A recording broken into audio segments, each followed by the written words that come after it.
Class 10 subject biology English medium classes. ध्यान दें, chapter 4 आपका स्टार्ट किया जा रहा है। नया चैप्टर है आपका हेरिडिटी एंड एवोल्यूशन। ये बहुत ही इंपॉर्टेंट चैप्टर आपका चल रहा है आज, हेरिडिटी एंड एवोल्यूशन, जिसके हम सबसे पहले इंट्रोडक्शन के बारे में आप लोग को बताते हैं कि हेरिडिटी है क्या। Heredity the transmission of character from the parent to their offspring is called heredity. Heredity कुछ लक्षण ऐसे होते हैं पेरेंट के, अर्थात माता पिता के वह लक्षण जो एक पीढ़ी से दूसरे पीढ़ी में ट्रांसफर होते हैं, स्थानांतरित होते हैं, ऑफ स्पेयरिंग, उसे हम किस नाम से जानते हैं? हेरिडिटी के नाम से जानते हैं, आनुवांशिकता के नाम से जानते हैं। तो आनुवांशिकता क्या है? एक बार फिर देखिए, the transmission of character from the parent to their offspring is called heredity. माता पिता के वह लक्षण जो पीढ़ी दर पीढ़ी स्थानांतरित होते रहते हैं, उसे हेरिडिटी कहते हैं। आइए देखिए, 10 gamete constitute the link between one generation, या यहां से देखिए, the heredity information is present in the sex cell of the parent. Heredity क्या संकेत दे रहा है, क्या सूचना देता है, कहां उपस्थित होता है? Sex cell. पेरेंट के सेक्स सेल में हेरिडिटी आनुवांशिकता का लक्षण प्रेजेंट होता है, इंफॉर्मेशन देता है, सूचना देता है। 10 गैमेट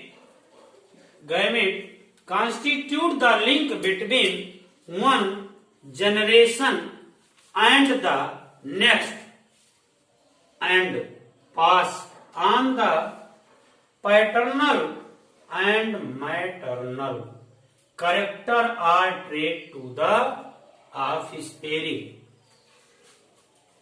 गैमेट युग्मक का निर्माण कैसे होता है? पीढ़ी दर पीढ़ी, जो एक पीढ़ी से दूसरे पीढ़ी में कैरेक्टर ट्रांसफर होते हैं, लक्षण, वो कैसे आते हैं? माता पिता से, पेरेंटल एंड मैटरनल, माता पिता के वह लक्षण जो एक पीढ़ी से दूसरे पीढ़ी में जनरेट होते हैं। जनरेट मतलब जनरेशन चलता रहता है, उसे हम आनुवांशिकता कहते हैं। अब आइए देखिए, पार्ट 1 है आपका टॉपिक 1, वेरिएशन। वेरिएशन मीन्स विभिन्नता। विभिन्नता क्या है? The differences in the character among the individual of a species is called variation। जब हम अगले पीढ़ी में या माता पिता के वह लक्षण जो अगले पीढ़ी में हूबहू लक्षण व्यक्त नहीं कर पाते हैं, उसे हम वेरिएशन कहते हैं।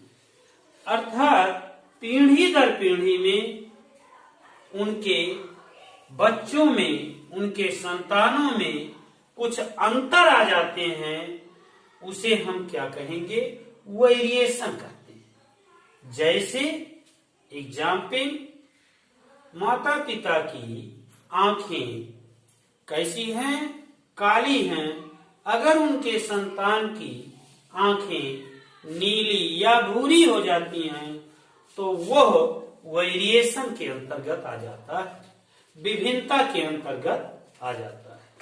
या एक सामान्य माता पिता के जो है संतान में कुछ लक्षण अविकृतियां आ जाती हैं, या वो अंधा हो जाता है, या जन्म से लूला लंगड़ा हो जाता है, वो भी वेरिएशन के अंतर्गत आता है।